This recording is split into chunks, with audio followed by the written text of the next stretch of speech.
ada satu wanita dari Mekah namanya Sulafah. Sulafah ini kebetulan dia seorang tokoh Quraisy, orang kaya di Mekah. Suaminya sama ketiga anaknya ikut berperang Uhud tahun 3 Hijriah. Maka dia masuk di kancah peperangan. Waktu dia lihat pasukan Quraisy sudah menguasai medan perang, dia cari mana suaminya. Dia temukan suaminya meninggal, mati, terbunuh. Dia cari anak-anaknya, dia temukan anak-anaknya kebetulan memang disebutkan namanya dalam buku-buku sejarah. Ada Musaffi', ada Kilab, dan ada Jullas ya. Ketiga orang ini semuanya ternyata ditemukan sama dia terbunuh kecuali satu orang yang tersisa dari anak-anaknya. Kebetulan Jullas yang belum mati tapi semua tubuhnya darah. Maka Sulafah pun mengangkat kepala anaknya, ditaruh di pahanya. Kemudian dia mengatakan, siapa yang membunuhmu hai anakku? Maka Jullas karena sudah lagi sakarat tidak bisa ngomong, tapi ibunya terus mendesaknya.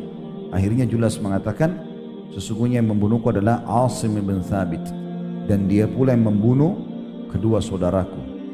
Maka dia pada saat itu berteriak di kancah peperangan sambil mengatakan, siapa yang bisa mendatangkan kepadaku kepalanya Asim, maka aku akan bayar dengan 100 ekor unta plus lagi batok kepalanya itu nanti aku akan pakai minum khamr. Setelah minum khamr, na'udzubillah, aku akan isi dengan emas untuk dia, untuk pembunuhnya. Maka semua anak muda semangat pada saat itu. Orang Quraisy ingin mencari mana Asim, tapi kebetulan karena muslimin sudah berlindung di atas gunung, mereka nggak bisa. Quraisy pun pulang, pasukan pun pulang semua.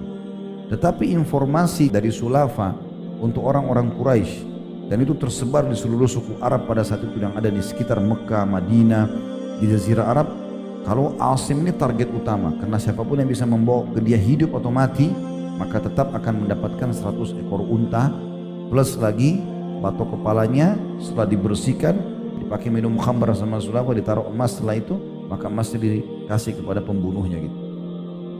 Tersebarlah informasi tersebut.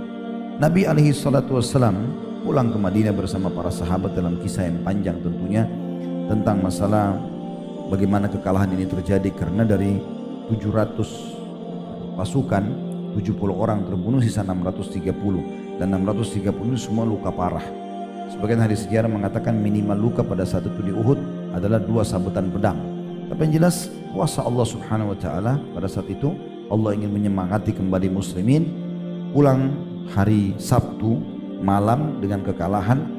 Subuh tidak banyak orang yang sholat pada saat itu karena banyak yang luka, mayoritas pasukan luka. Kemudian Nabi SAW terima wahyu, kalau semua yang hadir kemarin yang luka itu harus datang sekarang, kumpul lagi, kejar Quraisy, dan tidak boleh pasukan baru, harus yang kemarin.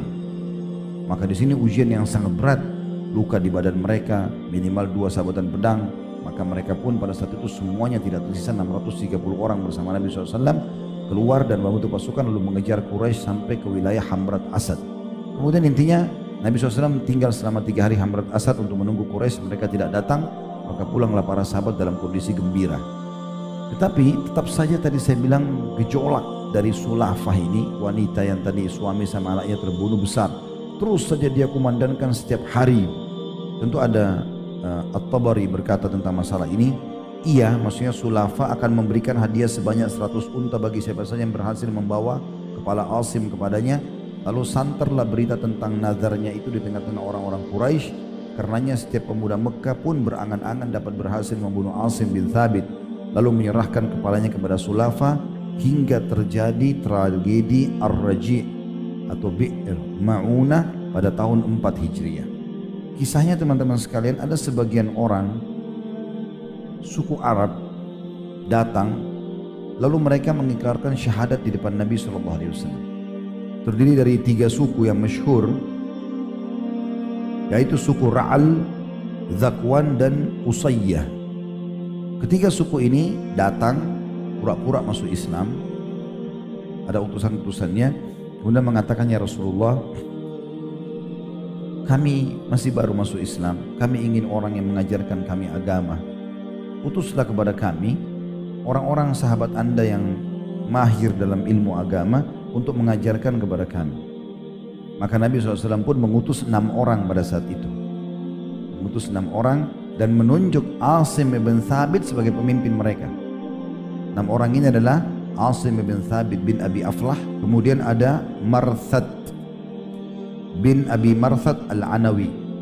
Yang ketiga Khalid bin Al-Bukair, ini juga sahabat Nabi yang mulia. Dan ketiga orang ini mati syahid. Tiga yang tersisa itu ditawan, di antaranya Khubayb bin Adi, kemudian ada Zaid bin Dathna, kemudian Abdullah bin Tariq. Keenam orang ini diutus oleh Nabi SAW untuk mendatangi atau menemani suku-suku tadi agar bisa mengajarkan Islam.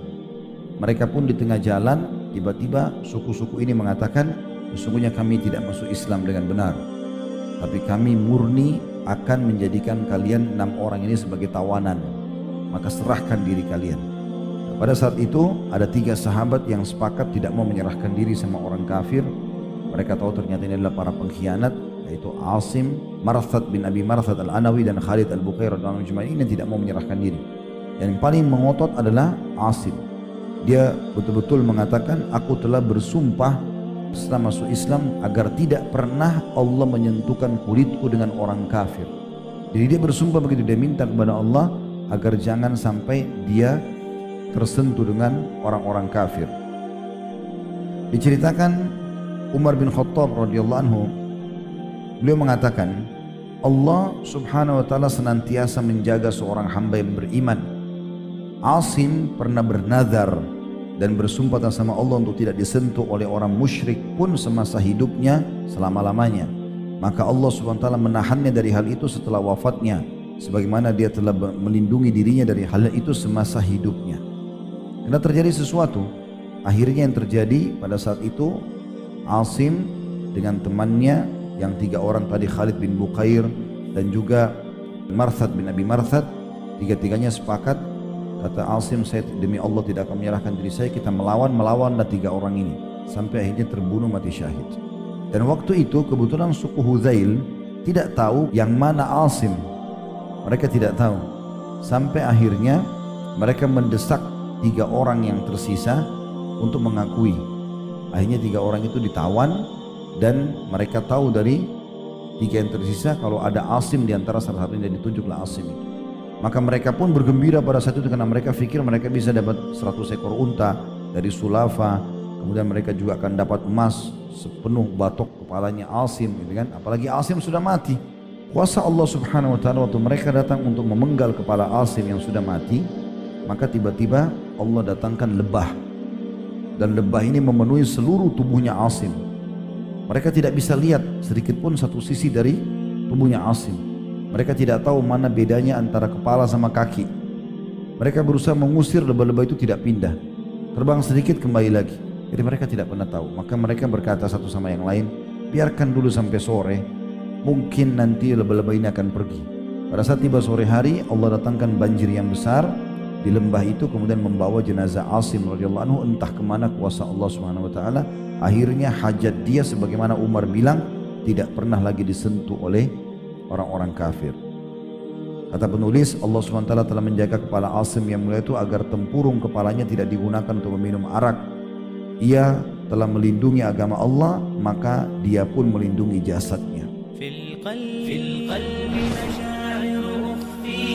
قد أشرقت الشمس عليها عن خطط لم أعبأ فيها ستكون بأيامي فرقا فحياتي قبل الحلقات تيه بضياع بشتاتي من دون نعيم الآيات نرتاد لنحفظها الحلقا في القلب مشاعر